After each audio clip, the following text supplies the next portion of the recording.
દાહોદ જિલ્લો રાજસ્થાન અને મધ્યપ્રદેશને જોડતો જિલ્લો હોવાથી દિવાળીના તહેવાર સમયે કોઈ નશાકારક પદાર્થ ન ઘૂસે તેને લઈને પોલીસની સતત ચેકિંગ.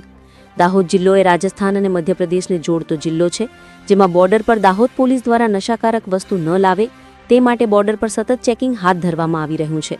જેમાં દાહોદ જિલ્લાની રાજસ્થાનને જોડતી ધાવડિયા ચેકપોસ્ટ તથા મધ્યપ્રદેશને જોડતી પિટોલ બોર્ડર ઉપર સતત ચેકિંગ દાહોદ જિલ્લા પોલીસ દ્વારા કરવામાં આવી રહ્યું છે.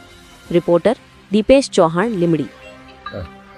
દાહોદ જિલ્લો એ મધ્યપ્રદેશ અને રાજસ્થાન બોર્ડરને અડીને આવેલો જિલ્લો છે અને હાલમાં દિવાળીનો તહેવાર નજીકના સમયમાં છે, જે અનુસંધાને પોલીસ અધિક્ષક શ્રી દાહોદના આપેલી સૂચના મુજબ દાહોદ જિલ્લાની તમામ ચેકપોસ્ટ પર સબ ઇન્સ્પેક્ટર કક્ષાના અધિકારીઓ રાખી અને 24 કલાક વાહન ચેકિંગ કરવામાં આવી રહેલું છે, જેમાં 2 વ્હીલર, 3 વ્હીલર, 4 વ્હીલર તમામ વાહનોનું સઘન ચેકિંગ કરવામાં આવી રહેલું છે, જેમાં બોર્ડરને અડીને જિલ્લાઓમાંથી કોઈ નશાકારક પદાર્થ લઈ અને દાહોદ જિલ્લાની હદમાં પ્રવેશ છે અને અન્ય જિલ્લામાં પ્રવેશ કરે નહીં તે અનુસંધાને